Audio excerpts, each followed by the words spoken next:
Well, good evening, everybody. It's a pleasure to be back. George Morgan here at your service. It's PSGL, it's Wednesday night, it's Spain tonight as well. Lots on the table, lots of battling. The title contest is still alive and kicking. And Jack, it's only taken us 10 rounds. We're on the 11th. It's all to play for. Boromant goes on the inside and takes the lead on the final lap of the race. Now it's side by side between Boromant and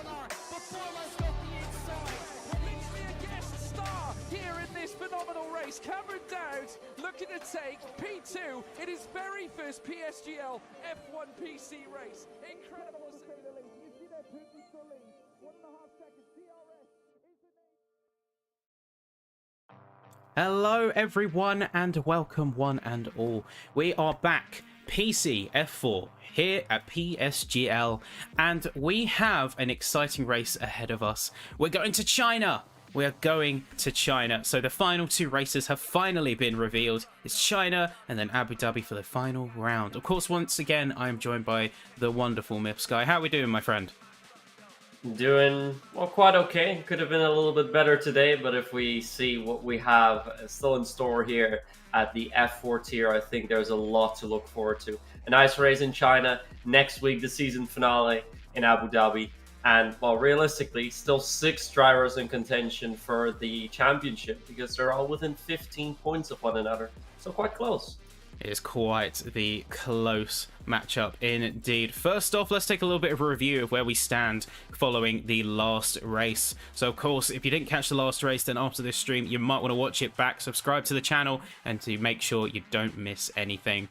Key things to note, Lillian got the best in qualifying, but ended up dropping to 3rd in favour of Cordon and Golo, getting the unofficial race win. They are, however, going to be getting up to 2nd, and Sven Schumacher is going to inherit the race win after Cordon and Golo had to serve a 5-second penalty from a previous round. They had to serve that time and is going to be demoting down to P4. Still 9 points, still a very healthy result. And you can see a few other drivers getting handed penalties. So namely, we had Vincent Nyquist and Balint Alekes for a couple of incidents. And we saw a few reports coming in. But on the whole, it was a heck of a race, don't you agree? It definitely was. After the safety car restart, we saw, I think it was 4 men wide going onto the second straight, and that, of course, did not go without any incidents, but I don't think there's been any penalties applied for that, and it looked like, well, just too many drivers coming together and nobody predominantly at fault. What it means, though, is that we see, out of the championship protagonists, we see them place 1st, 2nd, and 3rd, then 5th, 7th, and finally Sprogus 11th. So most of our drivers doing fairly well, meaning that the championship is a little bit less close than it was before our race in Mexico, but still very, very close, and a lot of drivers that can still make it here. It was another good race, it was. And reserves, once again, got a good share of the spotlight. So, Sixten Lindhardt going 6th. We did see a warning coming out for Milan Meyer for their initial contact on lap 21.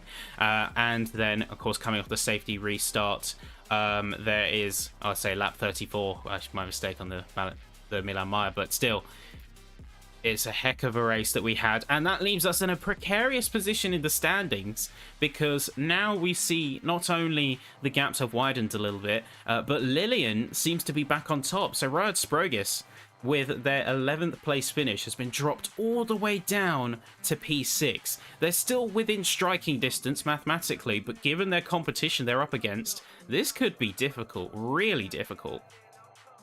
Yeah, the last 3 races, Progress really hasn't been doing too well. He's been caught up in quite a few incidents also. So a 10th place at DNF in Saudi Arabia and 11th place in Mexico really means that he's now on the back foot if he still wants to compete for the championship. Currently in 6th position as well in the standings. Alexander Dimas just in front of him, a little bit better in Mexico, but has also been dropping a little bit in the last few races. With Milan Meyer staying more consistent, and then Ivan Santamaria, Sven Schumacher, and Lillian, they are definitely picking up the pace a little bit. And what always fascinates me is Ivan Santamaria, because you never really see him all the way too close in qualifying. Then in race, he's fairly invisible, but somehow he always manages to, well, end up in quite a good position. You know that meme where you have this guy at the bar and he gets like batshit crazy or scared because this girl like pops up and like, oh, there you are. That's Ivan Santamaria. That's the best way to describe it. Well, you know who really has sort of taken the cake and really kind of come up out of nowhere? I think it's got to be Sven Schumacher, because look at their last 5 races compared to their first 5. You had 2 did not starts, a P11 and a P9. So that is not much points. That is 2 points. But you add in the Bahrain in round 4, or is that Qatar? Sorry. You add in the Qatar round 4. That's 10 points. And then a podium every single race bar 1 from round 6 to 10. So a second place in Japan, a win on round 7, a third place in Saudi Arabia, and then another win in Mexico. They've really just come out of nowhere. They were in good spot already, but they've really just surged up the points, kind of as a real shadow contender. Santa Maria's been getting those consistent points, the 7s, the 4ths, and then the podium last time out. But really, Sven Schumacher in that second half and heading into the last 2 rounds, they turned up the heat massively, and that's the Sven Schumacher I want to see. Yeah, what is notable for Sven Schumacher is he's performing much better in qualifying as well. So he's been starting a little bit higher up, and as a result, performing much better. Of course, we saw Lillian, currently our championship leader, not participating in 2 rounds because he was on a holiday. Still had to get back in shape for the Imola and Spa Grand Prix with a 7th and 6th place. And now the last 2 races really back with a 1st and 2nd place.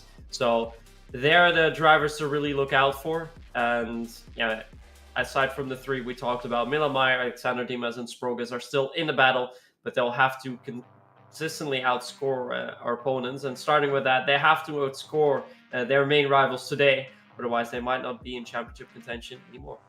Well, you got a pretty big divide between the top 6 and the rest of the field. You got Leo Lund, who's right on the cusp of it, so 13 points away from Sprogas. So I think it's safe to say that they might be out of contention on this one, but they could still put in a little bit of a surprise. We did see some sort of surprise performances in the past with the Freak out in Belgium, and just across the board, they've shown that they've had good pace, but it hasn't always translated into results. And the same can be said for quite a lot of this field, honestly.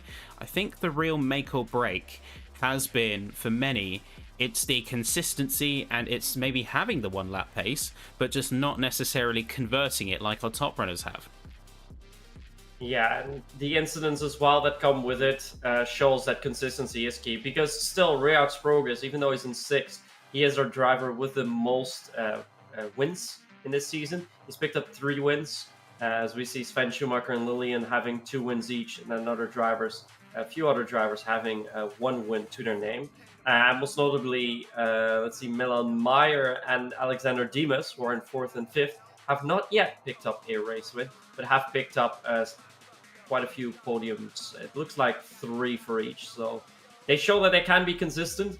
But I think today in China is have a good quali, stay out of trouble, and see if you can continue that run and go for your 4th podium.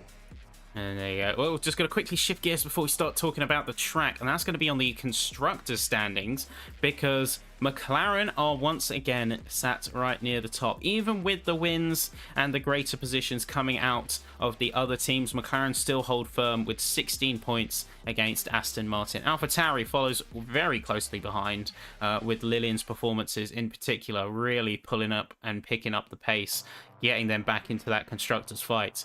And also Sven Schumacher has put Alfa Romeo in a very good spot. He's put them right up in the heat of it, and on the cusp of... I could see them getting 3rd in this constructor standings, but that is your overview of the standings. Of course, if you've missed out in previous rounds, then after this stream, make sure that you catch back up, subscribe to the channel, like the stream if you're enjoying the content, and let's actually talk about the track we are heading to as we're going into qualifying in a couple of minutes. This is China, folks, for those who have not seen it before, because the new generation of cars have not been on it. It's only been in league racing. It's a little bit of an exclusive challenge, which I do find quite interesting, because it's a really good track, in my opinion. It really is. I think it's been the last 3 seasons. It's not been on the calendar anymore. Yeah, I think last 3 seasons because of COVID, of course. We haven't been racing there. I do expect the real calendar to return there again next year. So the Shanghai Street Circuit, and I mean, it does show that we haven't driven there for a while, because the lap record is still held by Michael Schumacher in his Ferrari 2004. Shows how long we haven't had a very quick round there. 19 years to be precise. That was a 132.238. It was only about a second slower than the fastest pole time ever set, which was done by Vettel. Track is 3.387 miles long, or 5.451 kilometers, 16 corners. One of the Harman Tilke designs. So the first corner is very, very long, almost going full circle. And then you have the long back straight, I believe 1.3 kilometers leading into the hairpin. And that hairpin, perhaps most notorious for, I think it was Buemi, whose wheels just burst off and he just flew off. And also the incident with Max and Vettel, for which Max got a 10-second penalty in 2018. That race was won by Daniel Ricciardo after making a very nice recovery race and picking up his first win of the season there. 2 DRS detection zones, most notably the one before the long back straight, detection just before turn 12, and the second zone with a detection before turn 16, our final corner, and then for the main straight you will have DRS as well. Those are your key facts about the Shanghai International Circuit. And there you go, folks. So key areas I'm going to say is turn 14 and the start. So the start and the end of the race, effectively, because I think that turn 1, 2, and 3 complex, like through the first sector, is a really difficult driving challenge to get right, because you've got elevation, you've got the curve that is suddenly like snaking inwards before doubling back out on itself, and then you've got the leap of faith that is turn 14. How hard can you push? How far can you go before you have to commit to the brakes? And where we see the majority of our overtakes is into that hairpin. So stay tuned, folks. But now we are about to head into qualifying. So let us know in the chat who you've got your eye on as we jump into the racing action right here, right now. This is PCF4 with PSGL. Just as you can see, the cars look a little bit different. Reason for that is there's currently a bug in the Formula 123 game, which means that equal performance no longer means equal performance. That's why we're using the F1 World cars, which do have your equal performance. So that explains that a little bit. We have 15 drivers today. Looks like Harry's not competing in qualifying, but what is important for us is that all 6 of our championship protagonists are participating in the race here today. And I believe, well, this time it's going to be very hard to figure out who's leading, because I can't go off of colors anymore, which I usually could. But the driver up on front is Robert Sprogus, and it looks like he'll be setting the first lap time. Yeah, well, luckily, if it's any solace, some drivers have tried to mimic their real-life counterparts and their team affiliations as best as they can, which is always nice to see. It does make our job just that little bit easier. But right now, Robert Sprogus, we're going to be sort of going on board with a hot lap with this F1 World car. Unfortunately, that equal performance does make it a little more confusing, but it's going to make it a little bit more exciting, a little bit more fun too. So first few corners here, turns 1, 2, and 3. It's all about controlling and modulating your throttle, getting it early on the exit as quick as you can.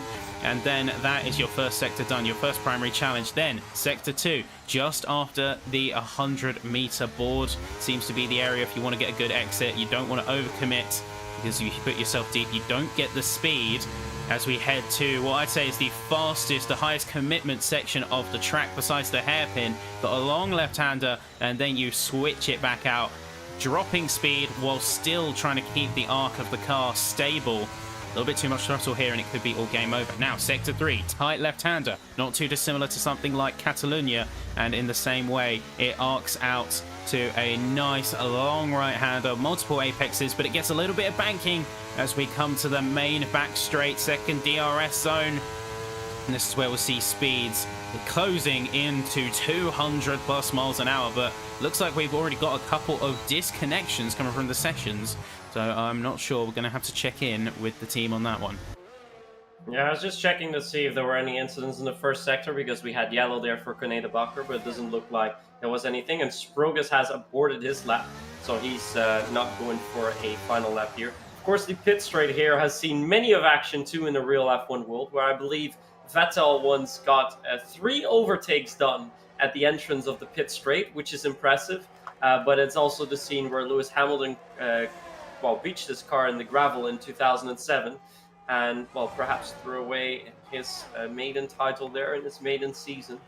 But that is not the focus here tonight, as we see Andrei Molnar now beaten by Alexander Dimas at the fastest lap time at 1:30.2, which is already about 2 seconds quicker than we saw the lap record 2004. And it's now Sven Schumacher going even 0.3 better at 1:29.9. And I think we'll see most of our times in the high 1:29s.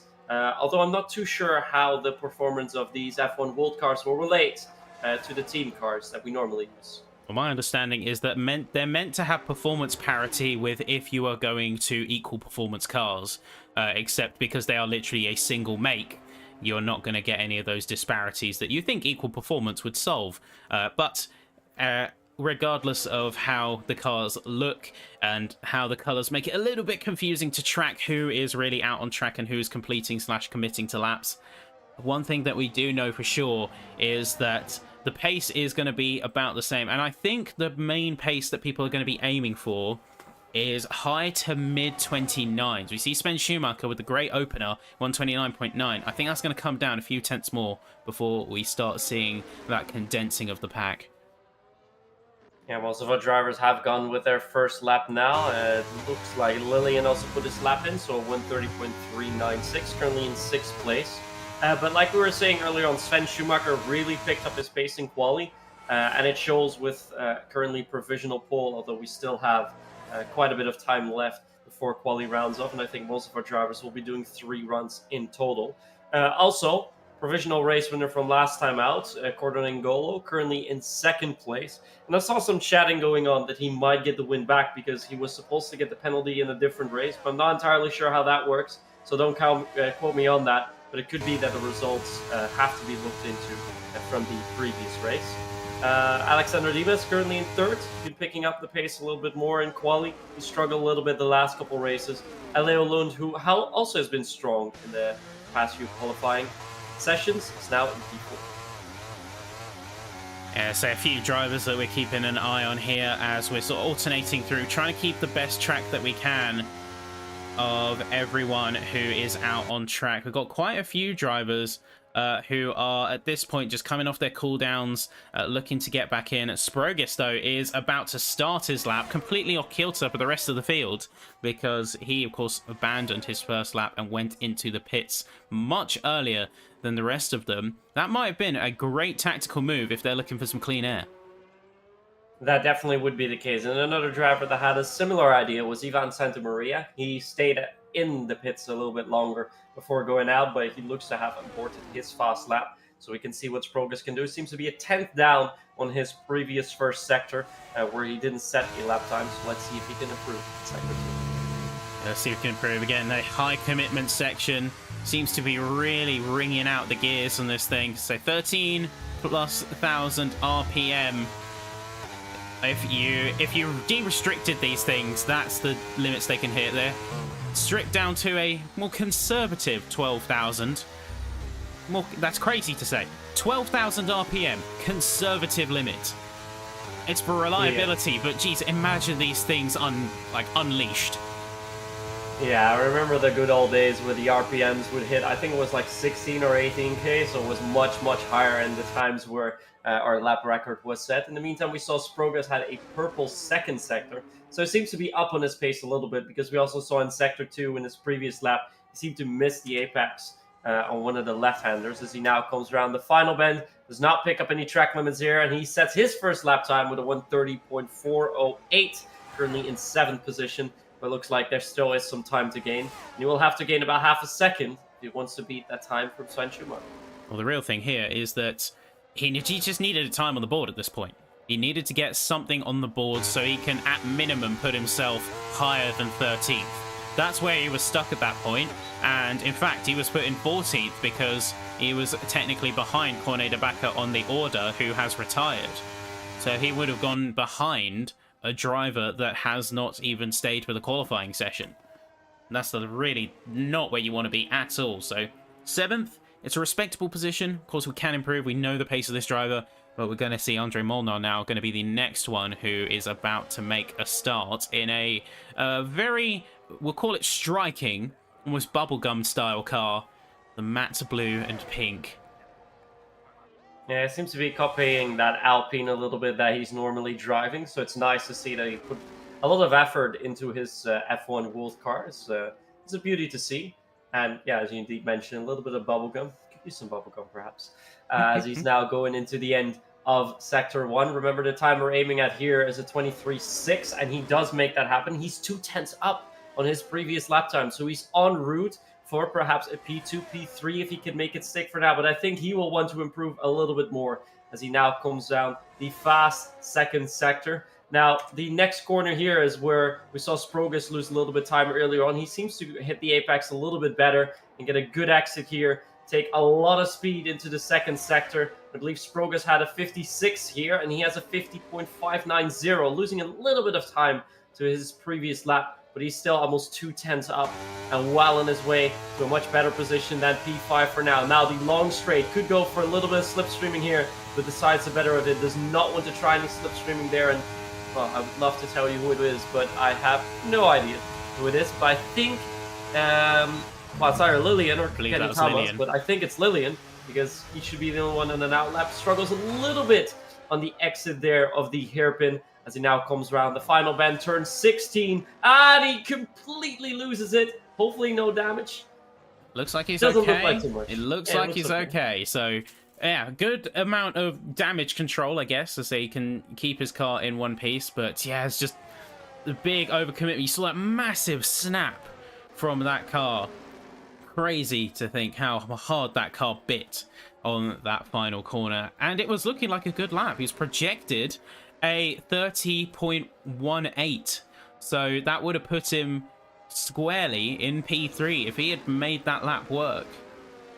Yeah, in the meantime, we see Alexander Dimas go a little bit quicker, 129.9, very close to Sven Schumacher's time. But what we saw with Andre Molnar, we already saw in the hairpin that he seemed to, he was struggling with his rear tires a little bit, and I think he just overdid the tires a little bit, and when he came into the final bend, the grip just wasn't there with the amount of speed he wanted to take through, and that is why he spun out. Thankfully, no damage for him, so later on he will be able to go for an extra lap there. As most of our drivers are now busy with their second fast lap. I think Leo Lund has improved a little bit. We saw Silly Sly Guy go one better and beat Andre Molnar to 5th place. Milan Meyer now takes over that 5th position. I'm curious to see if Gordon N'Golo can improve anyhow. And he's just started his fly. And we've got Lillian about to finish their flyer, and it's looked like really good pace for them so far. So they're running the Audi skin on that F1 World car, and say that chrome with the matte red looks great. And can they convert that into a top time? Yes, they can. It's 6 milliseconds faster than Sven Schumacher. It's a 0.923 and a really good lap. Maybe I was being a little bit optimistic with the ceiling. Looks like the ceiling might be a 0.8 or a 0.7, at least according to my telemetry on the theoretical. Yeah, it seems to be quite hard to improve here, but it was Sven Schumacher who immediately set that benchmark lap time. I have not seen him come out for another lap, might have aborted one in between. As Sprogus is now also on an out lap. Most of the drivers have done their lap now, and it looks like Gordon N'Golo has aborted his previous attempt because he's low on fuel and he's low on ERS, so he does not seem to be going for a lap, at least for the time being. Sven Schumacher indeed still in the pits, and I think Sprogus is now busy with his 3rd attempt, and there he is, sector 1. And here we go, once again on board with Sprogus, so becoming a bit of a quality spotlight for him in particular, just where he's out of kilter of the rest of the field. And so far it seems to be playing into his favour, but I wonder how that's going to fare when it comes to the end of the session, and he's going to be denied that crucial last-ditch attempt. So he's got to be very confident in this next run here. Remember, 30.4 to beat, and that is going to have to be converted into at least a 10th game per sector on average. So far looking good, but we're going to see as he come across this sector 2 gate. It's going to be 150.49. Oh, I say a 50.496. That is a really good time so far. He just needs to nail turn 14. I think that's where he lost most, if not all, of his time on his 30.4 run. Yeah, he's now coming back down the back straight, but we already saw Sector 1 was a little bit quicker than the drivers that have put in top 5 times so far. And now he's also a little bit quicker in the second sector. He doesn't overshoot here, but he seems to clip the apex perfectly there as he now makes his way to the final corner, turn 16. If he does nail... Oh, he aborts. I think he might be trying to match up the rhythm of the rest of the pack, which is strange considering just how good of a lap that was. I think he wants to go for pole here, and I think he realized that his lap time wasn't on for a pole position, so that's why he might want to go for it again. But it seemed like a pretty good lap time, and I think it'd be projected for about P4, P5. But looks like Sprogas will not settle for 4th or 5th. Yeah, so he's really going for top honours here, and he's got a lot of work cut out for him. He's effectively got to find half a second in his final lap, or it's a complete bust. 30.408 with a 29.923 to beat. And even then, that barely pipped Sven Schumacher's original run of a .929. So Sven Schumacher really hit it out the park early on. I don't think anyone has seen much improvement from that point. We've seen a few drivers gain a couple tenths, but usually it seems to be the time you're hitting is the time you're sticking with. Though we have been surprised before. Definitely. Yeah, we saw not too many drivers improve too much. Corden and Golo about half a 10. Dimas 2 10s. And most notably Lillian picking up almost half a second there. But it might be that Sven Schumacher has managed to save an extra set of soft tires for the race. And that could come in really, really handy if we see any safety cars here. I believe it's fairly likely to have any safety cars here. So that could play dividends for him later on in the race, as now most of our drivers have gone out for the final run. The only driver still inside of the pits is Ivan Santamaria, as we're now on board with Kilian Racek, who will be the first driver to start his final run. But he will need to look out for Ivan Santamaria, who just came out of the pits, so I hope they won't be in each other's way. But I think the distance is just far enough, so that won't happen. Goes through the very long right-hander, as he's already almost rounding off the first sector, but he seems to have a little bit of oversteer coming out of that corner. Let's see how fast his time really is. He is now on a 23.9, and that's quite a bit slower than our other drivers have managed to do, so I don't think he's going to be in contention for a full line. Noticing a lot of drivers are dragging the rear and using a little bit of handbrake to force the rotation. Well, it's a little bit oversteering, in fact, for Racek. You said oversteer earlier in Sector 1, and we just saw it again in Sector 2. They nearly had a massive snap coming up to turn 10. So really got to be on their wits and on their toes. But they are doing well. They are improving based on their previous. But they still have a 31.6, so that's not really saying much in the context of this driver. They've got to make up at least a second to just be within striking distance of Kokeni Tomas. So they've got to really nail this turn 14 here and weave through a little bit of traffic on the exit, maybe? Nope, looks like everyone has done a good job of respecting blue flag rules when drivers on their outlaps versus their main runs. As Racek comes across the line, it is a 31 flat, but again, that is going to, I think, be curtains for them. That is going to be P13. I don't think we're going to see much improvement there. No, I won't have time to go for another fast run, so he will place out in 13th. We already saw Kokeni Tomas be a little bit quicker also, so he will likely improve a little bit and could gain a position with that. I believe Leo Lund is also quite far in on his flying lap. He's almost a 10th up after the second sector. If he stays at that pace, he will not improve by position, but will improve his time. So hopefully he can still pick up some lost time in the final sector and pick up a couple positions with that. But the first person to cross the line is going to be Kokeni Tomas. The flag is out now. It's coming around the final bend. Does not pick up any track limits either. And he sets that lap time of 1:30.2, improves quite a bit in the last sector, and puts himself in a provisional P6. Then next one across, Leo Lund.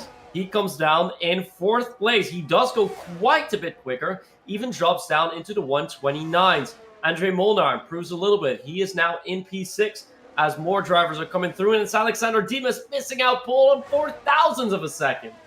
So it's going to really come to blows now as we have the final few drivers coming across the field. Ben Marples now, he's going to abandon. He's not going to be getting a winning run here today. He's going to be abandoning in P12 in the pits. Sven Schumacher now also going to be abandoning. They realize they're not going to improve on that .929, and they in fact had an invalidation, I think, up to that point, according to the map. So we'll see what they are feeling like. So Sven Schumacher out the session. Santamaria, it's going to be one to watch. Corden Golo, .863. Are you serious? Are you kidding?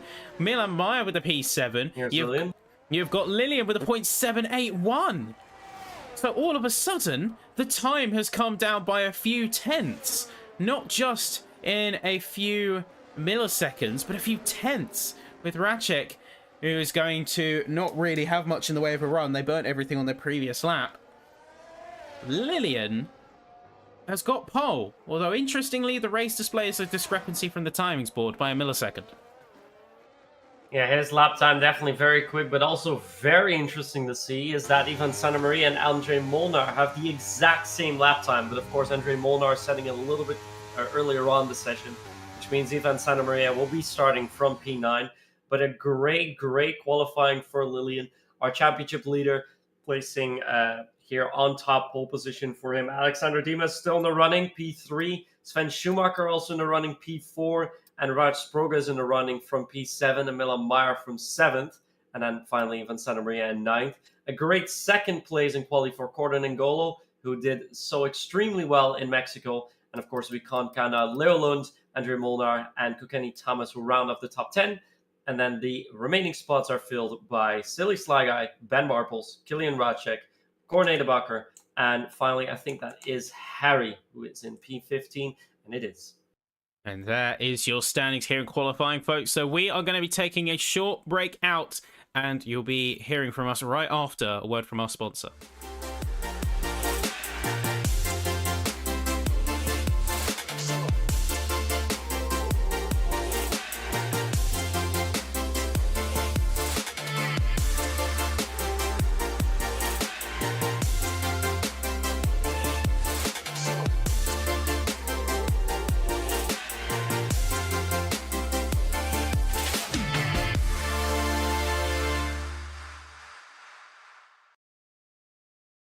Alrighty, folks, thank you for your patience. We're just coming back in. So for those who don't know, we are doing a lobby restart due to a bug discovered within the game that forces drivers on default setups unless you create fresh lobbies. So the game never ceases to surprise sometimes with its, we'll call it creativity, with its quirks.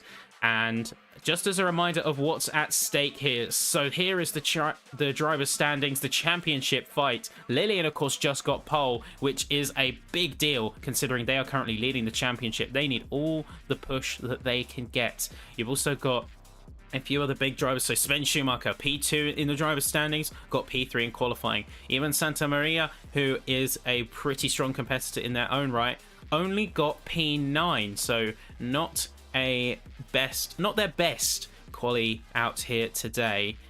And then you have a few other drivers like Milan Meyer down in P7, Alexander Dimas up in P3, and then Ryle Sprogas in at P5 for quali. So this is the driver standings, and of course in just a few minutes we'll be seeing ourselves up for round 11.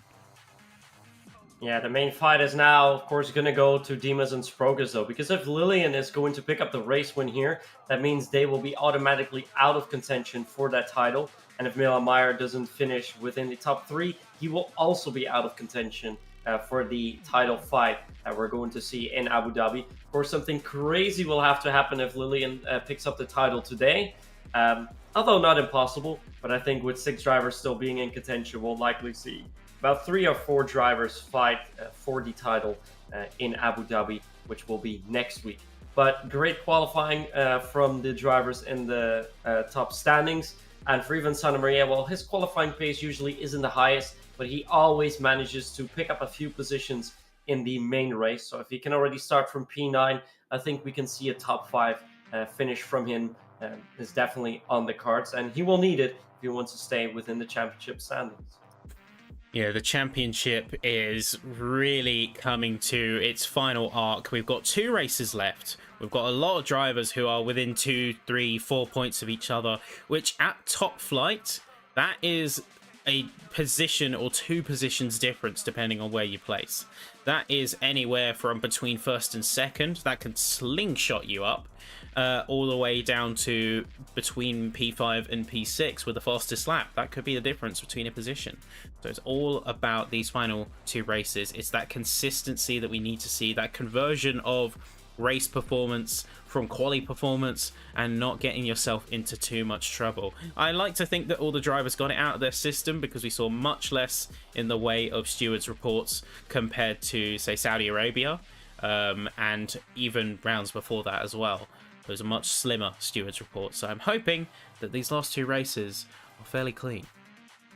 Yeah, you do pick out one of the most action-packed races out there, because Saudi Arabia had a lot to show us, with a lot of incidents in the race, 2 major shunts in qualifying as well.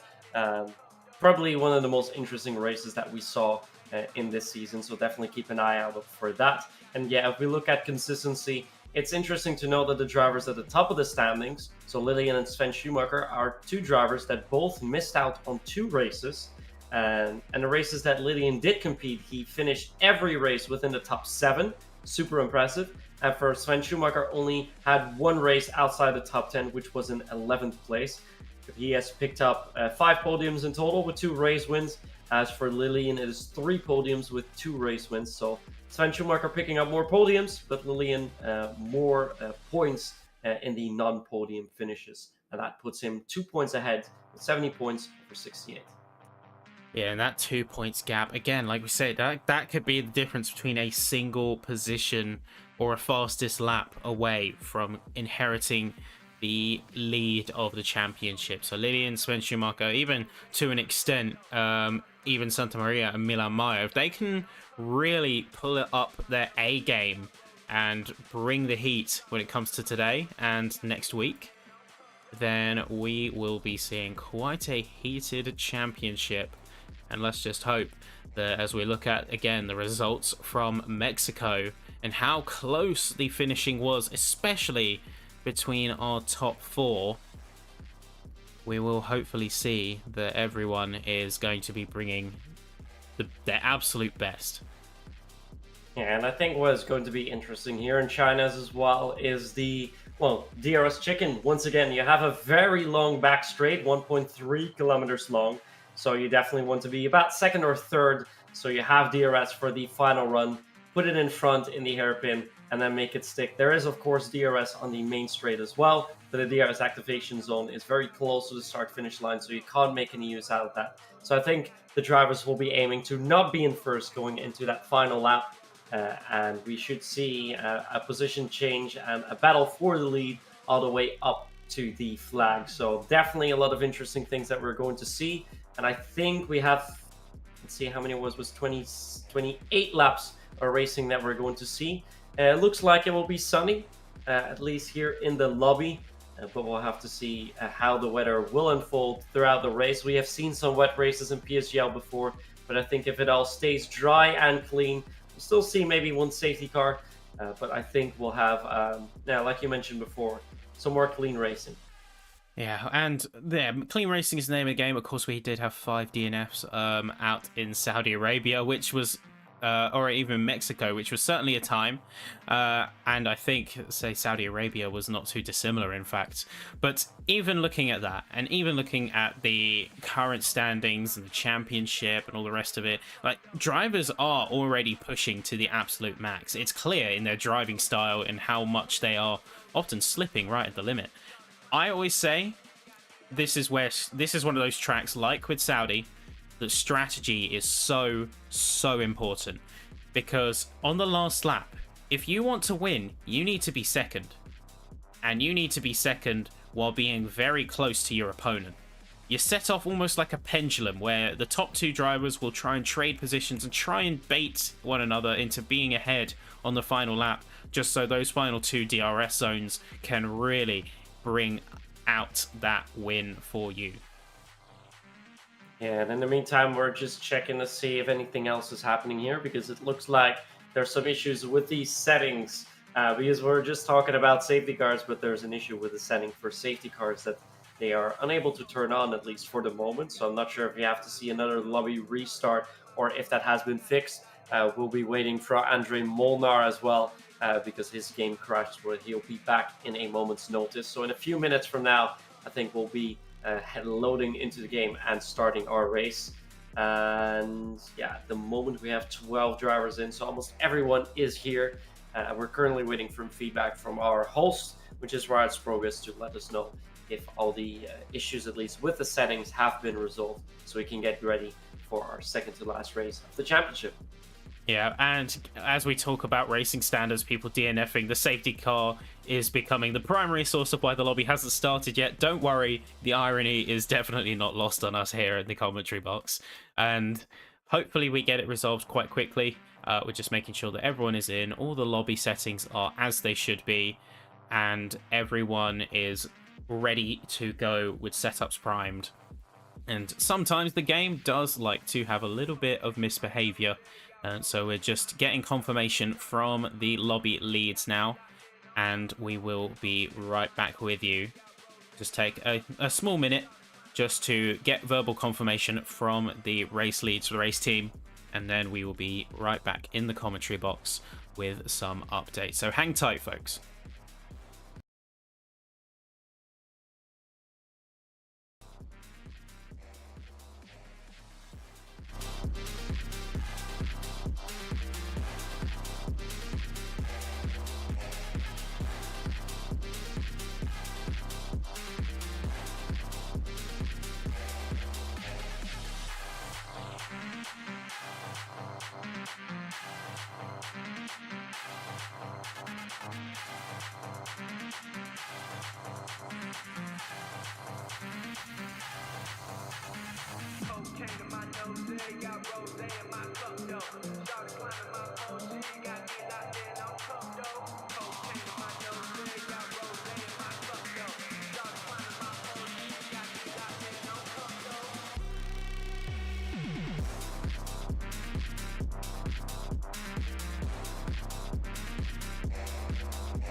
Hey folks, thank you for your patience, but we are back in it. We've got the lobby resolved and fixed, and now we are going to be getting ourselves into the race here at China for round 11 of PCF4. I'm pretty excited for this one, I gotta say. It's a great track, it always produces some great drama, and now we have the opportunity to see it. Where we can't see it in real life, we get it in league racing. It's our special little treat in the sim racing community, and now it's time to jump into that race. So we're just loading in now, as you can see, and we did not want to wait any longer before we get into the action. Well, we are indeed now just loading in. So we're waiting for everyone to load in, and then we will start our race here. China has been on most of the PSGL calendars as of late, so it's definitely a track that we couldn't miss out on. We were guessing at least that we would see a race in Coda. Unfortunately, no Coda race, but I think with the addition of China and the season finale in Abu Dhabi, which is well kind of been the standard about the last 10 years. So I think it's a good way to round off our season as well, because we are definitely going to have our season finale and, well, championship battle all the way through the end in Abu Dhabi. But we're first going to see who is going to make it to that cutoff point tonight here in China. We saw in qualifying that our championship protagonists all managed to qualify within our top 9. We have 6 drivers that are competing for it. So pretty much all of our drivers doing really, really well here. But who do you think has the best, has the best cards in his hand to come out on top here, Sam? I don't want to be seen as the one who's playing it too safe, but I have to say that with that standout performance in quali, it is going to be Lillian, and we're about to see if it is going to be, because we have 5 red lights. The track is hot, ladies and gentlemen. This is China, and we are away. So let's see what these drivers can do. Looks like a really good getaway for Lillian, as Cordon N'Golo is going to be slipping in behind. You're going to see a little bit of jostling down the bottom end of the field, as that's going to be Sven Schumacher trying to make his way up, and also that's going to be a big jump as Sven Schumacher is completely out of it. He's outside just of turn 2, and he's completely out of contention here, just in the first couple of corners alone. Alexander Dimas also trying to close that gap. Andre Molnar and Kokeni Tomas down near the bottom, but everyone is on this mad dash within the first few laps. Yeah, this is a horrible start for Sven Schumacher, currently 2nd in our championship, but getting involved there in an incident in turn 1. Didn't look like he had any wing and plate damage, so I think he'll be able to continue. What is also very interesting to note here is that all of our drivers have started on the hard compound, so no alternative strategies. Everyone seemingly, at least for now, to have the same strategy. So far, the most positions gained by 3 drivers. Kilian Racek climbing from 13 to 7, so 6 places. Silly Sly Guy picked up 5 positions, now in 6th. And Corne de Bakker also picking up 5 positions in 9th. But for the championship, most importantly, Rard Sprogus has dispatched a couple of his opponents, so he's gone ahead of Dimas, and he's also ahead of Milan Meyer now in 5th. And Lillian has kept her lead for the time being. Hot as still, scored on goal. Yeah, and now Cordon N'Golo is just trying to keep us close to the back of that Audi skinned F1 World Cup as they possibly can.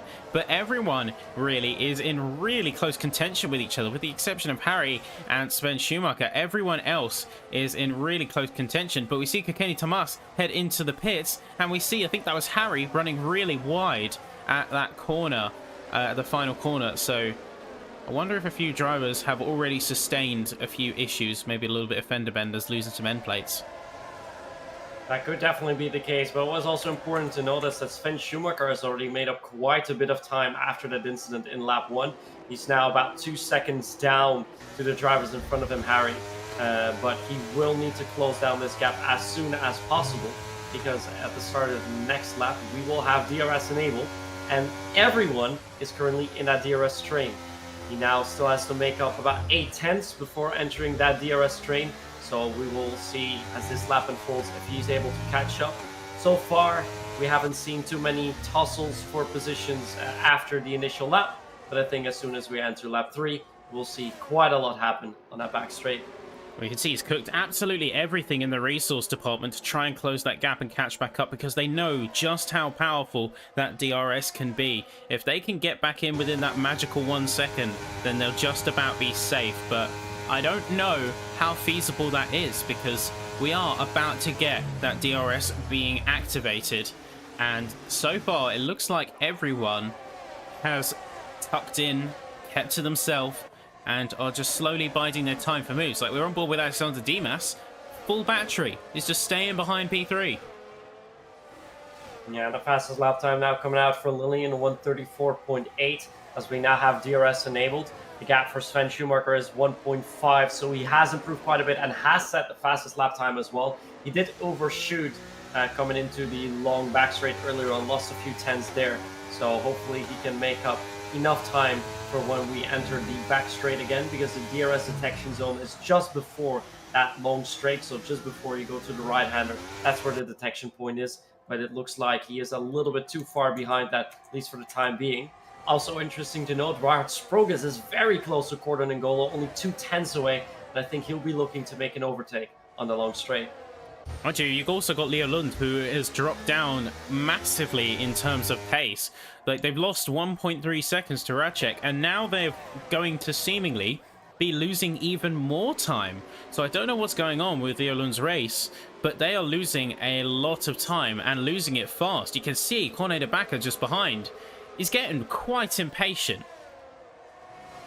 And of course he would be. You're losing track of the drivers up front because we now have a DRS train for top 7. And then from top 8 all the way down to Sven Schumacher, who has managed to get his way into the DRS zone. As we see that Sprogus makes use of his DRS, doesn't want to go for an overtake on Cordon and Golo. Not really any more overtakes that we have seen, although Corne de Baca has dispatched Leo Lund, who is now dropping a few positions and is dropping quite a bit. So it looks like he does not have the pace for the time being. In the meantime, for spectators out there, just to remind you once more, all of our drivers were on the hard compounds. As we see Leo Lund come in, I think we have some tire changes because Kenny Thomas came in and he stopped for medium tires, and now Leo Lund will be likely swapping, going off of those hard compound tires, which didn't seem to be working for him, and indeed he will switch to mediums as well. I'm noticing with the battery, everyone isn't hitting 100%, but they're just teetering on that edge.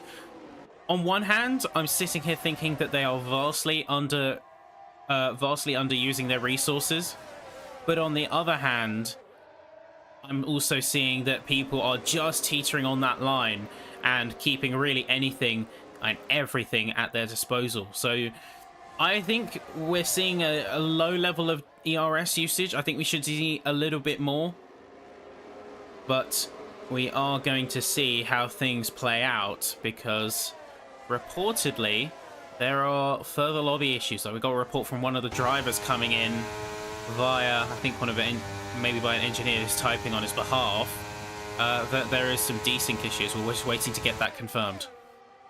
Yeah, it looks like some more gaps have appeared here on the screen. We saw Sven Schumacher picking up a few positions. So of course, via Leo Lund, who was in the pits, Andrew Molnar and Harry have been overtaken by Sven Schumacher. But he's 3.7 seconds away now from our driver in P10, which is Ben Markles.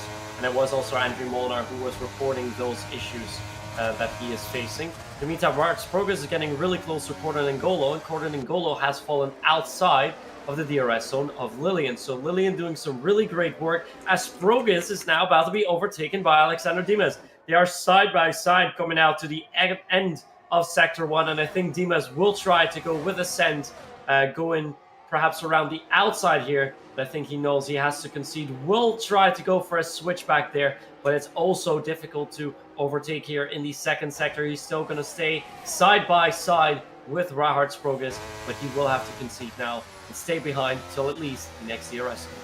It's really going to remain committed though, and I can't help but respect that. They were pushing each other to the absolute limit. There wasn't any argy-bargy of the sorts, and they just kept it alongside very nicely. So a good battle there between the two. I think Dimas is going to bide his time and wait for the battle between Rahard Sprogus and Cordon Nigolo to cool down, because now Sprogus is going to try and catch up to Cordon.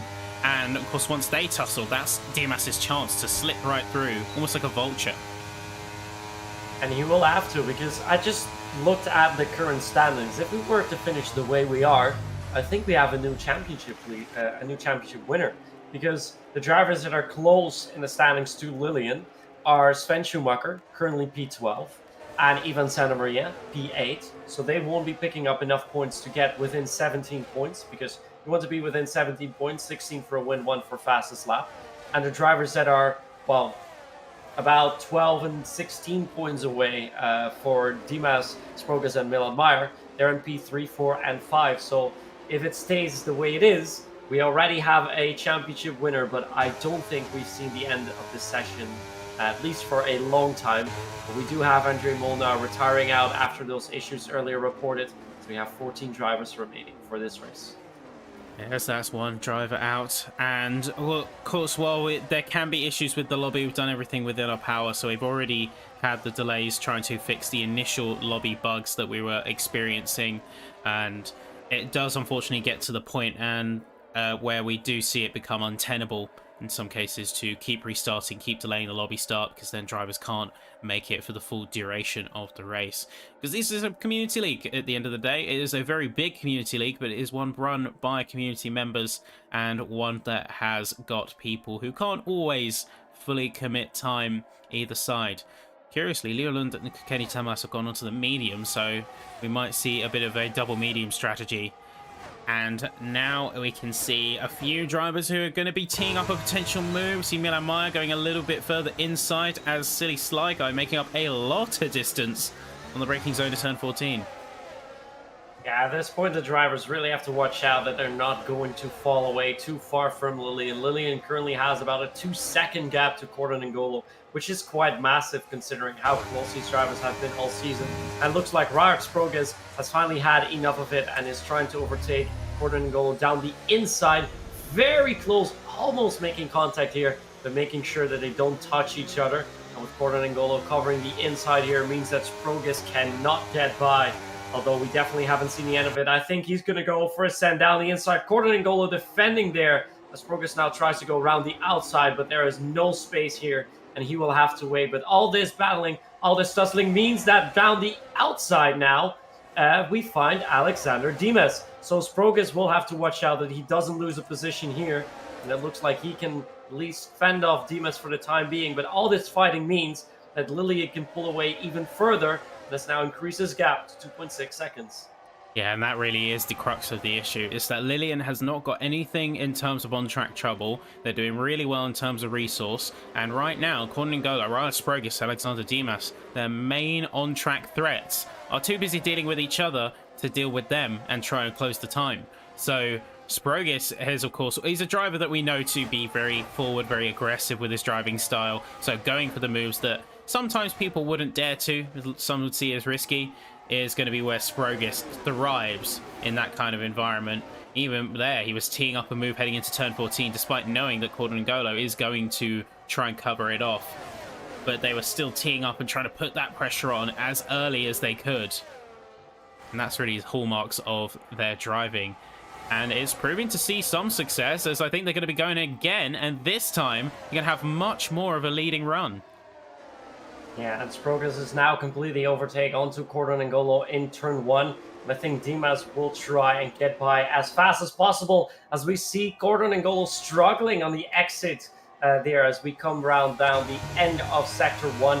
And Dimas will want to try and make a send down the inside, but Corden and Golo defending valiantly, making it very, very hard for Dimas to come by. But he knows he needs to get by as soon as possible, because otherwise they lose way too much time to Lillian, who's now 3.2 seconds away, constantly gaining a lot of time in the early sectors of the race. In the meantime, we also feel a little bit sorry for Sven Schumacher. He's been overtaken by Harry in P11, he himself in P12, but Harry is 5.5 seconds away, so well out of the DRS range. But not having DRS here means you lose about 5 or 6 tenths every lap, and that makes it so difficult to stay in contention for the race here.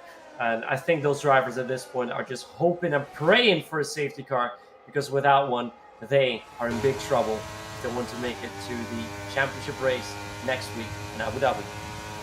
Yeah, really can sort of just pray and hope for some circumstances to arise for a safety car. As we see a drag race between Corne de Baca and Kilian Ratchek. Corne de Baca, though, really deep, sending it into turn 14 to the point where even Santa Maria is caught in the crossfire. I wonder if any three of them got damaged, because that was way too deep for Corne. And Ivan, unfortunately, just got caught up. Wrong place, wrong time. In the meantime, we still look at the battle between Dimas and Corden and Golo. Looks like Sproges, despite having to battle without DRS now, still able to stay in front of Corden and Golo. Dimas within 2 tenths, but also behind Milan Meyer and Silly Sly Guy within 2 tenths as well. So those drivers are queuing up behind Corden and Golo, who seems to be struggling for pace a little bit. Further down the order, even Santa Maria has made up a few positions silently as well. But he is now 2.5 seconds away from the battle that is unfolding right in front of my screen. So the battle for second, perhaps third place, would be more accurate. As further down the field, the gaps are not changing too much, although Ben Marple's very close to Kilian Ratchek, who are all battling with Corne de Baca and Ivan Santa Maria for P7. Yeah, the tussles, it's kind of turned into a tale of two races now. You have the top pack, the top 6, between a few tenths of each other, with Lillian a very substantial distance away and looks to be untouchable as long as this set of drivers continues to fight. Then you have P7 down to P12, which is embroiled in their own little bubble. Harry and Sven Schumacher kind of excluded this, so it's more P7 to P10, but still the action is very much heating up on all fronts from them. As you can see, Racek just getting away from Ben Marples. Ben Marples not having a very good exit at turn 14, and that little bit of slip angle means absolutely everything when it comes to keeping your distance, because the second DRS zone is very dependent on how well you come out of 14. It sure is, and if we move back to the fight all the way on top of the field, we see the gap sort of consolidating a little bit around that 3.3 second mark. I think the switch that Sprogas made with Gordon and Golo definitely helping out there. Sprogas having a little bit more pace, and Gordon and Golo managing to play catch up with that DRS in the two zones that we have here. So that seems to be helping out, making sure that Lillian can at least not extend his gap further and perhaps already take the title here if, well, not too much crazy things happen from now on. Apart from that, the gaps are staying quite stable, so I think we're waiting for our first pit stop sequence before anything too crazy happening. But I think without any safety cars, we should see a one pit stop run, with perhaps our pit stops coming in around lap 15 or 16. Yeah, I think lap 15 or 16 is really the main zone that we're going to see a lot of the pit stops. We might see a little bit of change with that, looking at the likes of Lund and Tomas. Given that they have swapped onto the mediums very early in the session. And we see Corne de Baca going once again for a move on Santa Maria. And this time, it makes it stick. It's a lot cleaner. And you can see just in the background that Racek goes for a little bit of an overextension on turn 14 and does lose some time. So they could be very much within the crosshairs of Ben Marples sooner than they might think, I'd say. Yeah, as we were just on board with Alexander Dimas, who almost spun out, had a lot of oversteer going into the hairpin, managing to keep his car on the road and still stay within the DRS zone. So well done for him catching that car and still holding off Milan Meyer, because Milan Meyer came within a tenth of him, and now he himself has to take evasive action, braking a little bit too late here. So he will have to look in his rear view mirrors for Silly Sly Guy, who's coming a little bit closer. But I think for now we should keep a good eye on Ivan Santa Maria. He's really closing the gap to Corne de Baca, and he'll be looking to overtake him as soon as possible, because he needs to end up higher up if he wants to go to that championship fight in round 12. Yeah, that key fight is going to mean everything to Santa Maria, considering how close they've got, how much of a performance they've been putting in, week out, throughout this whole season. It is going to be a real testament to them if they can keep their head down just for these last two rounds, really put foot to the floor and potentially bring home, if not the win, then definitely second or even third will be definitely a great result to write home about. As we see, this is going to be the move for P7. When Ivan Santa Maria, you see a little bit of movement just further behind, but nobody makes the commitment through turn 14. Harry and Sven Schumacher once again trading and fighting spots. And they see that even Santa Maria has got 3 seconds between himself and Silly Sly Guy. But that's the thing. He's now ahead of the other drivers in his mini fight. Yeah, so he will have to show now that he has got the better pace and that he can decrease that gap and make sure that he gets to the back of Silly Sly Guy. In the meantime, our gap to the leader is increasing. Ryard Sprogas is almost 4 seconds behind Lillian now, and it shows that where Lillian already had the most pace in quali, looks like he has the best race pace as well. So it really becomes a question now today, who can beat Lillian and who can make sure that Lillian doesn't go into our final round with a huge points lead. It really looks like their race for the time being, and I wonder if there's anything that could stop him. Well, they burnt a lot of their resource in the pursuit of that time, so they really are looking to build up a safety net in this first half of the race, knowing that with that safety net in mind, drivers are almost going to give up. It's almost about mind games more than it is actually building the gap, because if you've got a driver who is 2, maybe even 3 seconds ahead, some drivers will sit there and think, actually no, you know what, that's achievable. 4 seconds, 5 seconds plus, at least in terms of mindset and mental state, a lot of drivers turn off after that point and they just focus on the race right in front of them. So the leader kind of gets away scot-free. I think that's Lilian's ball game at this stage before we head into the pit window. Yeah, this is the ideal thing about having such a lead. We've seen it throughout the real F1 season as well, with Max Verstappen being ahead quite a distance in most of the races, which means that if you have a substantial gap, you can just wait and see what the other drivers do. And when they go for a pit stop, you just go in the next lap. You might lose about a second, but you're still well out of the DRS range and have a solid gap. And more crucially, have those 1 lap fresher tires. So I think Lilian will be waiting for that as well. Just keeping it on the track, just continuing their good pace, wait for the drivers behind him to go for their pit stops, and then when they do, go for the pits the lap after. Well, as you see there, a couple drivers, so Harry and Sven Schumacher, are both going to be heading into the pits, getting themselves on some mediums, which I'm not sure if they're aiming to take to the end of the race. I don't have good estimations for tyre life right now, but that could be a little bit of an optimistic strategy given the current track temps and what the race is looking like here.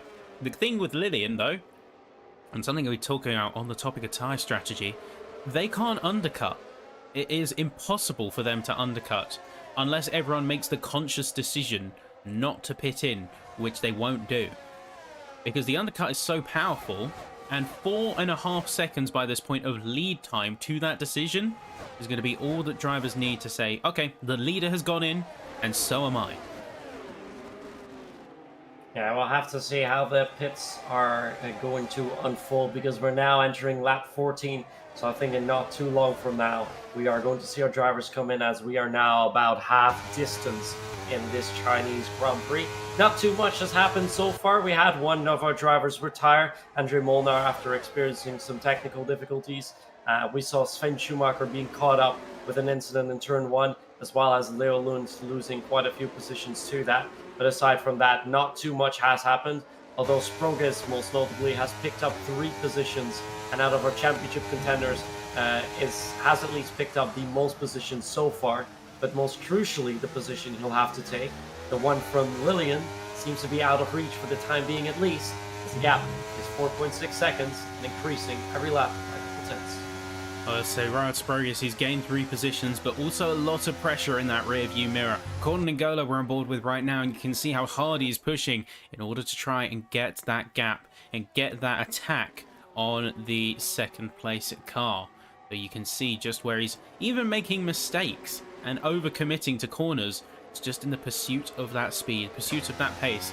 I think he might know the position in terms of telemetry.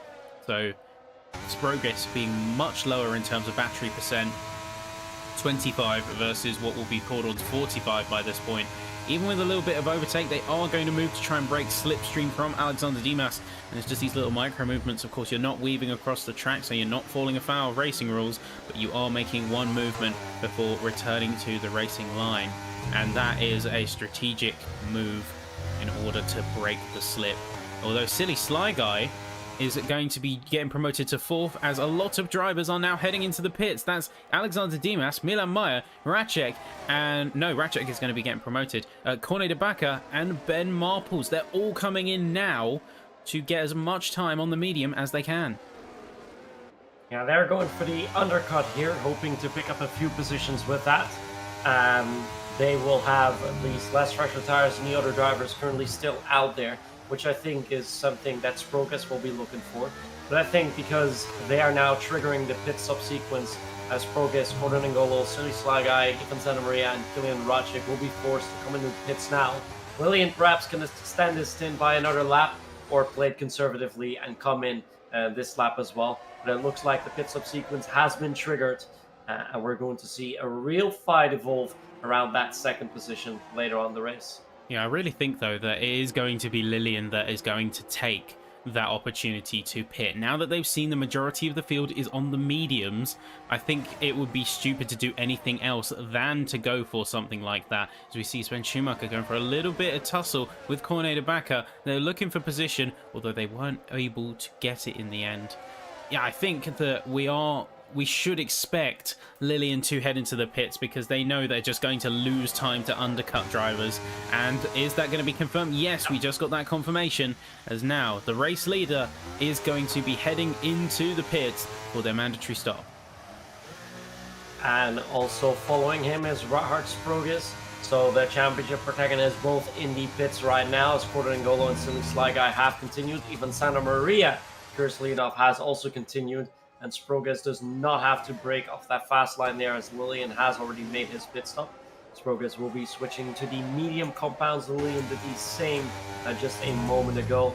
And as we can see, all the tire lives and tires out there, looks like Milan Meyer has actually gone quite close to, well, at least has leapfrogged. Let's see, Rahart Sprogus, and Dimas has also leapfrogged him.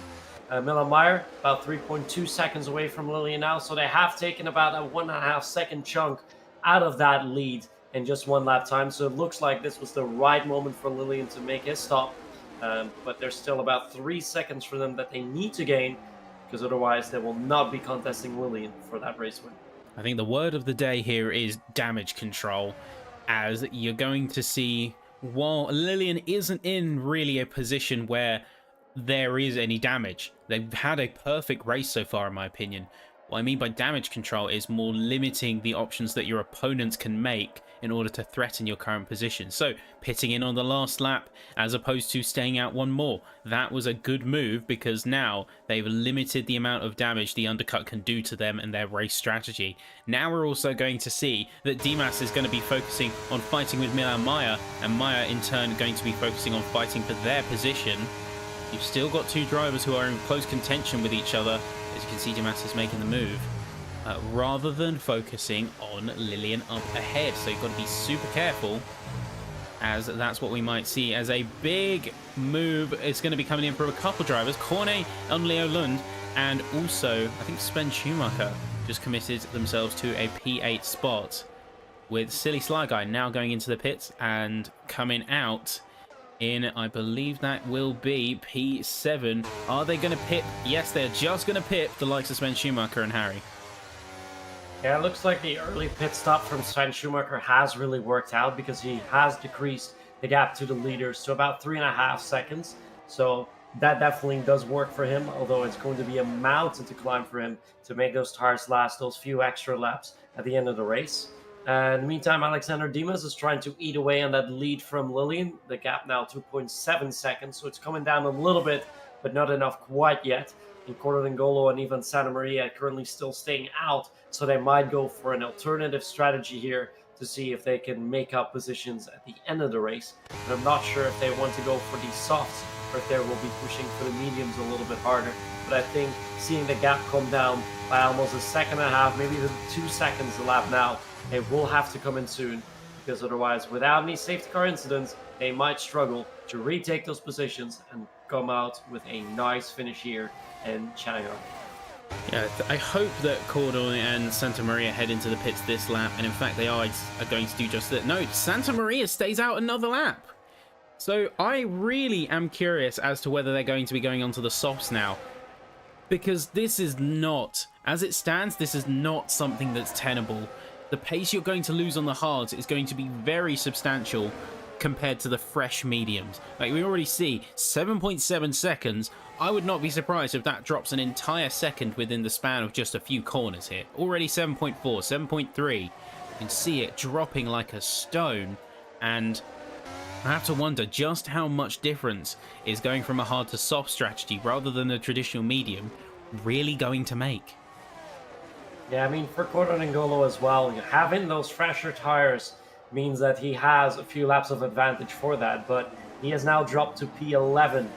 If he had stopped with the other drivers, he would likely be in about P4, because remember, he was ahead of Alexander Dimas, and Alexander Dimas is now in P4. So he's dropped quite a few positions, and the question is, has it been too late, or is he able to make up lost time on track? Because there are a few gaps in front of him. Sven Schumacher 2.1 seconds behind Silly Sly Guy, and Silly Sly Guy in turn 3.9 seconds away from Rahart Sprogus. So definitely very difficult for Ngolo to catch up. Interesting to note also, Leo Lund and Kokani Thomas came in last lap, for what was their second or third pit stop. They are now on the soft compounds, so that should indicate a switch for Ivan Santa Maria to the soft set. But will it be enough? Because they are going to come out in P12 after they make their pit stop. Yeah, that projected P12 is all that you need to say when it comes to this. Because now, even Santa Maria is effectively running on borrowed time. They're going to be fighting so much for track position that it may render the choice from hard to soft completely moot. At least that's the camp I currently stand. Because you look at Leo Lund, Kakeni Tamas, they've had to make an extra stop. But you see a lot of tussling down the bottom end. And what has happened as that is Ben Marples into the barriers and a VSC has been called. This could be amazing for Ivan Santa Maria, because this could be perhaps what he was waiting for. Now have a virtual safety car. If it lasts long enough, then he can go for pits, lose less time, and come out on the softs.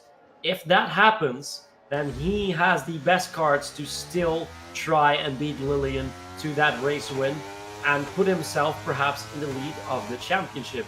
If virtual safety car doesn't last long enough, and he is going to drop all the way down the order, and he'll have to play catch up from P12. So we'll have to see how long the VSC takes, because this could be the perfect moment for Ivan Santa Maria to make his pit stop, or perhaps the worst. Yeah, it's really... I know I said earlier about running on borrowed time. This is running on borrowed time as we are back up to full green, back to race speed. So it is going to be a little bit too little too late. And now we're going to see a drag race coming out between Milan Meyer and Alexander Dimas. It is going to be Dimas who takes the top spot and is going to be holding out for now. But we see Milan Meyer move in, then back out again, then back in again as he's indecisive about whether to commit fully to the move. He's going to stay behind in the end, but he's going to be about half a second behind Dimas after that little altercation. And crazily enough, Santa Maria another lap on those hards. Yeah, I'm not entirely sure why Santa Maria is staying out for so long, so hopefully we can get some information about that after the race. Most notably though, Alexander Dimas has almost made up about a second in that virtual safety car zone compared to Lillian, which means that he's now only 1.6 seconds away and very close to get into that DRS zone, as Ivan Santa Maria is struggling a little bit. And we have Ben Marples, who's now retiring the car. He also picked up a penalty, so that could be a reason for that too. We see the yellow flags in Sector 1, but this is not going to trigger a virtual safety car or full safety car. I'm currently on board with Ivan Santa Maria, who's sliding from left to right, so it really shows that his tires are fully done. So he will need to come in as soon as possible. As towards the back of the field, it looks like the battle for P3 is getting interesting, because both Milan Meyer and Riyad Sprogis are within 2/10 of one another. Yeah, Santa Maria's goose is well and truly cooked, so he's going to have to come in basically now. You can already see there is 2 seconds between himself and Lillian, so that any advantage is completely diminished by the stage. I think it's curtains here. Milan Meyer now going to be going on the inside, but also you see that Riyad Sprogis is going to be pushing for it too, as these two are going to continue to tussle. Riyad Sprogis with an excellent turn 14 could be making this a double overtake as they get not only past Diaz but Meyer, and now coming down to the start finish straight. I think they've done it. Yeah, it looks like Sprogis has indeed gotten that overtake stick. Remember, he is on the fresher set of compounds, 5 laps old compared to the 6 lap olds of Dimas and Meyer. Ivan Santa Maria still staying out, so I really wonder what his strategy is here. As Cordon Ngolo has picked up a penalty for speeding in the pit lane, and he is now DNF, who is going for such a good race. But it looks like for him, staying out a few laps too long has cost him potentially a podium here. Although I do still worry for Ivan Santa Maria, as we were talking about earlier on. Currently our top 10, Ivan Santa Maria, Lillian, Sprogis, Meyer, Dimas, Silly Sly Guy, Corne de Bakker in 7, and then it's Sven Schumacher, Kilian Racek, and Harry in P10. But with Santa Maria yet to stop, that means that Sven Schumacher will at least be promoted to 7th and hopefully stay within championship contention if Lillian is going to win that race. Lillian now within the DRS range of Ivan Santa Maria, so I'm not sure if this could potentially help out Lillian tons, because Lillian will now get DRS down the long back straight, which means he's going to gain a few extra tenths compared to Sprogis. Not sure if this is tactics, highly doubt it, because they're not teammates. We have Alpha Tauri for Lillian and we have the Aston Martin for Ivan Santamaria, although it's rumored that Aston Martin will be driving with the Honda power unit starting season 26, although for PSGL there should not be a relation to that. Santamaria is still staying out, as it looks like Sprogus is now about 2 seconds away from Lillian. Yeah, Sprogus has done really well, I've got to say, from the sort of initial point of this race. And even looking back at quali, they've done a good job to be where they are at right now. So now we've got a few drivers who are looking to fight upwards, make positions. So Racek, for instance, he's up P8, and he's looking for P7 on the back of Cornet de Baca, because there's a massive gap between himself and Silly Sly Guy. So once again, this has turned to a tale of two races, and we don't have that many laps to go. Yeah, only 6 laps remaining, as at least I, for the time being, am on board with Lillian. Ivan Santamaria, most curiously, staying within DRS range, at least for the time being. But I think when we head into the main DRS zone, he's going to fall outside of that. Richard Sprogus is currently closing that gap, has almost gained a second onto Milan Meyer, which could be quite crucial for his race. But he'll be looking to overtake Ivan Santamaria on track, and I think after this, Ivan Santamaria will come into the pits, goes for a nice switch back there, and is immediately going to overtake Ivan Santamaria, not losing any time here whatsoever, and should get the DRS down the long straight here, and he indeed does. So this should hopefully decrease the gap to Lillian at least a little bit. It was 1.8 when we started the long straight, and now at the end of it, it will be about 1.6 as he slightly overshoots in the hairpin. But is able, yeah, it does lose about 2/10 of a time here. Kilian Racek has picked up a position from Cornet de Baca, as Ivan Santamaria is now finally into our pits. And with Milan Meyer and Dimas still staying within DRS, Sprogus is, well, has to look more in his rearview mirrors than he has to look ahead. Yeah, so now Sprogus has really got, once again, a substantial amount of pressure behind him, because again, Meyer and Dimas are breathing down his neck, looking for opportunities and anything that they can do to get that P2 spot away. I think they might have called their losses on getting the win here today, but certainly not going to be taking any chances when it comes to potential rivals. And even with the P11 finish of last round, I think Sprogus is placing a lot of personal pressure on this one. I think they want to prove themselves to themselves, not necessarily to any of us, but prove to themselves that that was just a fluke, as any driver would do. I would probably be in that same frame of mind if that was my race prior. Yeah, and I think it's good to see Sprogus pick up a potential podium again, but he will really have to watch out, because in the last lap, all of the drivers will be using their ERS down the long straight, and most notably Sprogus has 8%, Milan Meyer behind 15%, and then Alexander Dimas 27%. So all the drivers behind him have more ERS to deploy at the end of the final lap. So Sprogus will have to start to do some saving. If he saves too much, perhaps will be overtaken and lose track of Lillian. So really going to struggle with him here. Definitely not in the ideal position. And I think our final lap is going to be very, very important now. I don't think we'll see too much tussling. Perhaps some more tussling between the positions of Cornet de Baca, Kilian Racek, Sven Schumacher, and Harry. For the other drivers, I don't think we will see too much action until we enter our final lap. Well, seeing a very frequent back and forth between everyone from P6 to P9. So Cornet de Baca, as you say, along with Racek, Schumacher, and Harry, they're all constantly tussling and fighting and trying to get the one up on each other. We're running out of laps here. We're lap 24 of 28, so about 3.5 laps of full running here left to go. And drivers are going to have to keep that in mind before they go for high commitment moves. I think the move here might be to even stick behind drivers in order to farm resources. And that way, when you get to the final lap, you deploy everything. And because you've been farming and not them, they have no means of getting a position back. That's exactly the thing our championship competitors will do. Because remember, in our top 4, we have 4 championship protagonists. Sven Schumacher looks like the most that he can make up is to jump from P8 to P6, overtaking Kilian Racek and Cornet de Baca. That's the most he can do. Ivan Santamaria looking on course to place P10, which is, well, not the result he is hoping for. And if Lillian does finish in P1, that means that his championship dreams will be over. for the drivers behind him. You see now Kilian Rache go with the overtake onto Corné de Bakker. So he seems to be having a little bit more pace there. And for Sven Schumacher, well, he will need to stay close and hope that he can go for some overtaking later on, because he is not going to pick up a lot of points otherwise. Yeah, saying Corné de Bakker is looking to get an immediate retake on him. It's right back to the rear of Radchek there, to the point where I think Radchek even goes a little bit wide, where they might have made contact nose to tail. But it does look like these two are not giving up the ghost on their fight for P6 by any stretch of the imagination. A big slip from Corné could put him at risk of being overtaken by Sven, and you can see him just behind.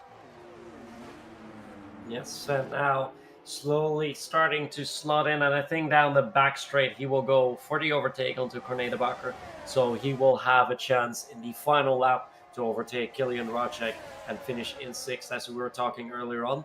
The gap's still staying fairly close, so a battle from 6th all the way to 9th, and we of course have our main battle for P2 between Riders Progress, Milan Meyer and Alexander Dimas, which is going to kick off in a few laps. Ivan Santa Maria currently making up about 2 seconds per lap, as we have about 3 laps remaining, so he might get to the back of the field and maybe try and mount an overtake onto Harry, but that gap might be a little bit too much for him, as he doesn't look like to be scoring too many points in this race. Yeah, I'm looking a little bit doubtful. I think it's just plain and simple. They committed to the hard soft by the time that they were 3 laps overdue. And now it's going to be a case of just, yeah, you committed to the strategy, you've made your bed, now lie in it, and you've got to remain firm, even when things haven't gone well. So he's doing well with the hand that he's dealt, but a better hand should have been dealt in the first place, I think. Coming in a little bit earlier, and maybe even just spending more time on prime mediums would have been a better strategy, rather than losing 2 to 3 seconds per lap on the White Wolves. Meanwhile, Sven Schumacher, it was Corné de Bakker trying to go for an overtake round the outside of our first turn here in Shanghai. A very interesting move for him, and that means that he's now fallen back a little bit and sees the pressure from Sven Schumacher hot on his tail. So we're now on board with him. At least I am. And I think he should be the key driver to watch here in lap 26. 3 laps remaining as Sven is looking to overtake Corné here. At the long straight that we mentioned last lap. He couldn't go for a move there. Currently on 35% of ERS. For Corné de Bakker, this is 28. And for Kilian Rache, most importantly, it is 40%, so he has enough to defend. And Harry, who's also in the mix, has 29.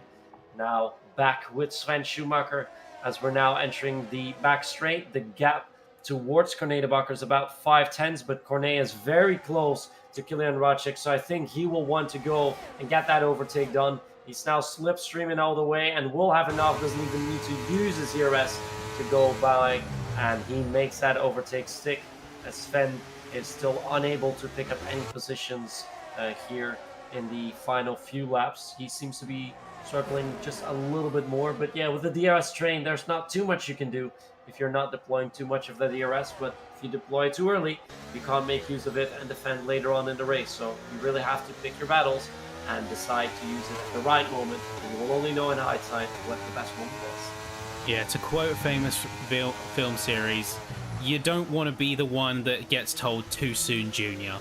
You want to be the one who's prepared for anything. So even if it comes down to the last moment, the last straight, the last corner, you want to be the one who's prepared with that ERS should anything not go your way. Say you get nearly overtaken into turn 14. If you have deployed the ERS a lap prior, you are completely out of luck, because that person's going to have the advantage. They're just going to get the move, and you will have no ERS to counter their speed and to get yourself in an advantageous position to defend. It's just not possible. It really will not be possible, as we're now going down the back stretch for our second to last lap, as I want to go on board with Dimas and see if he's losing any of his ERS. It looks like he is still saving for it, as he's on 43%. Will we be going he will be going into the final lap. He's about 3-4 tenths away from Milan Meyer up ahead, but the big question is how many positions he can pick up if he still wants to make that podium happen. Lillian, in the meantime, still in front, has a solid lead over Riot's Progress, 1.9 seconds, and it looks like he will be able to safely take that win, leading pretty much from start to finish, although he did lose the lead at least during the pit-stop sequence for a little bit, but never lost that provisional lead here in the race. And I think we should definitely keep a good eye on positions 2, 3, and 4. So Sprogus, Meyer, and Dimas, as we are now in our final lap. Yeah, final lap here. So this is where all the cards are laid, the hand is dealt, and the positions are set for the final confrontation between all of these drivers. The main story is that Sprogus and Meyer are very close to each other, and Meyer had about a 15% advantage on the battery when I last checked on them. We're looking 27 versus 14, so give or take about 15%, which is going to equate to a couple of tenths that could be crucial. But Sprogus also doesn't have the DRS. Remember, Lillian, 1.9 seconds. He's kept it stable, mind, but stable isn't enough. He needed to gain, and he hasn't got it. So let's keep an eye on Meyer, as they could be mounting a move. They've put everything into the overtake button by this stage. Dimas as well. They're giving it absolutely everything they've got. All of the juice. He's going to go super narrow. That's contact made. And I think that is going to be, if a little bit of tyre bouncing, that's going to be the move made, as Sprogus is going to be down into P4. And then coming around the final corner, you can see, of course, Lillian coming in with a healthy 2-second lead to win the Chinese Grand Prix, with a final struggle leaving Meyer in P2, Dimas in P3, Sprogus in P4. And further down the field, Killian Racek seems to be holding on to that P6. Cornet and Sven getting very, very close for an overtake, but with Cornet finishing in 7 and Sven Schumacher in 8, that is all he wrote. As for Ivan Santamaria picking up 10th position, so the final point going to him, but definitely not the race that Ivan Santamaria and Sven Schumacher were looking out for. And I really do wonder if they are still within championship contention. I think Ivan Santamaria is now out of it. Sven Schumacher, I think, is only just within, but I think he'll be about 16 points away if the standings are going to stay as is, because remember, the race results are provisional, but I didn't see Lillian being involved with any incidents, so I don't think he's going to pick up anything. As for the other drivers, I'm curious how many points Milan, Dimas, and Sprogus were behind, because I think, at least if my calculations are correct, the only driver that can still mathematically beat Lillian to the championship now is Milan Meyer. And the driver after that, Sven Schumacher, 16 points away. It's still possible, but I see Lillian scoring more than 1 point next week out there.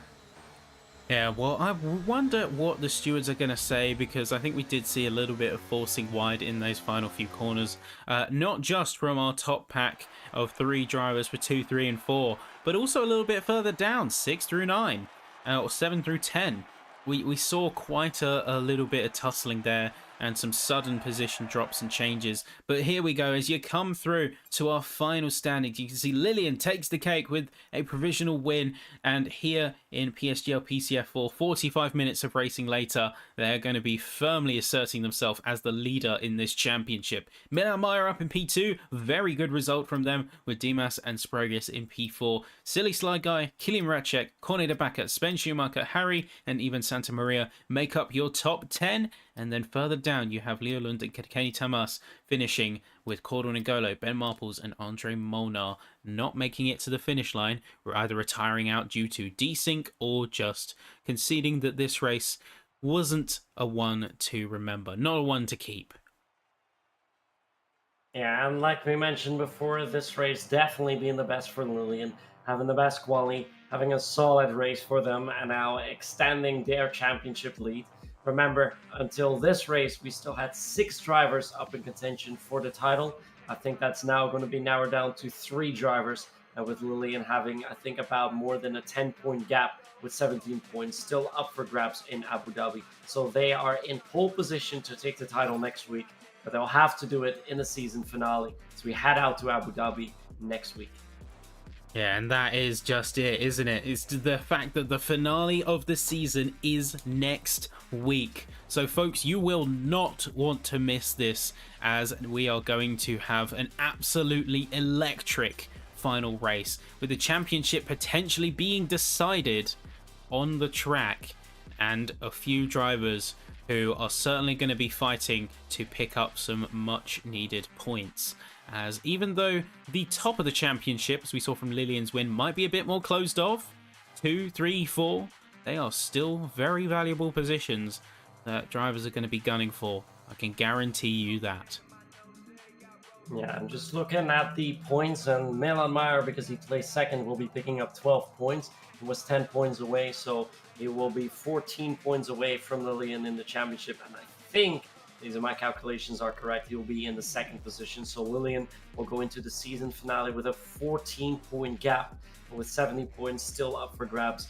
Looking very, very good for him, which means that he will only need to place 6th, 7th even, if he wants to take the championship without even having to worry about fastest lap time. So looking very good for him, but he'll still need to be there and perform at our final race in Abu Dhabi. But definitely being there with one lap potentially after this great performance here in China. And of course, the last round is going to be Abu Dhabi. So once again, folks, this was your standings as of round 10. We have just had round 11 with Lillian taking an amazing win. Milan Meyer pushing themselves up into P2. So that is going to put them 4 points. Or in fact, no, that's going to be putting them still within contention. So I haven't done the maths off the top of my head. That's your specialty. I'll leave that to you in future. But we have a few drivers who are going to be saying goodbye to their championship bid, like Sven Schumacher, for instance. But just in the same breath, we have a few drivers who have risen up to the challenge and are now going to be looking to challenge it. Unfortunately, we don't have any time, and we're not going to be seeing anyone joining the interview waiting room ready to have a chat with us. So we are going to be moving swiftly on. And with that, folks, it is time to end. So remember, next week, Abu Dhabi season finale. Be there, subscribe to the channel, like if you enjoyed, and be sure to check out our partner GT Omega for a healthy discount at checkout. Use code PSGL. And with that all being said, see you in Abu Dhabi. See you then.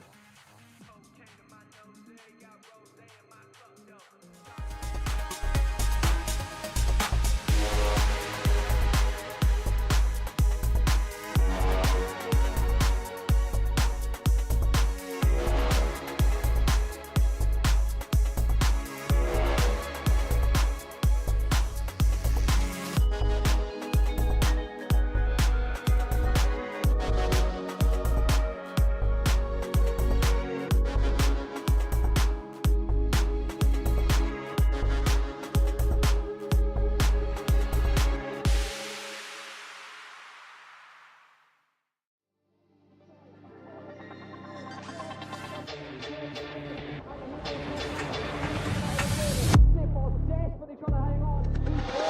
He's got the inside. Up here is through on the left hand side.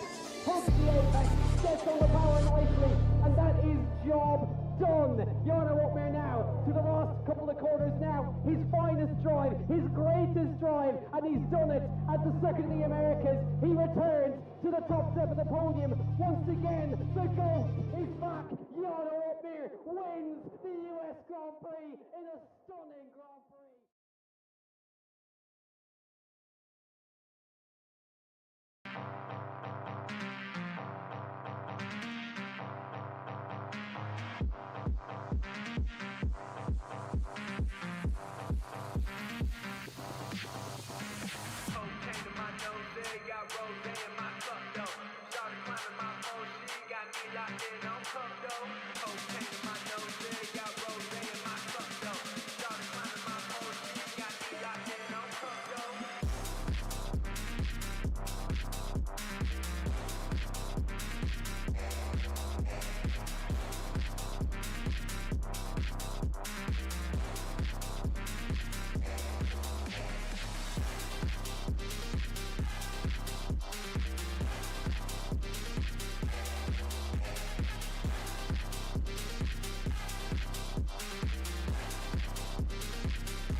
Cocaine in my nose, got rose in my cup, though.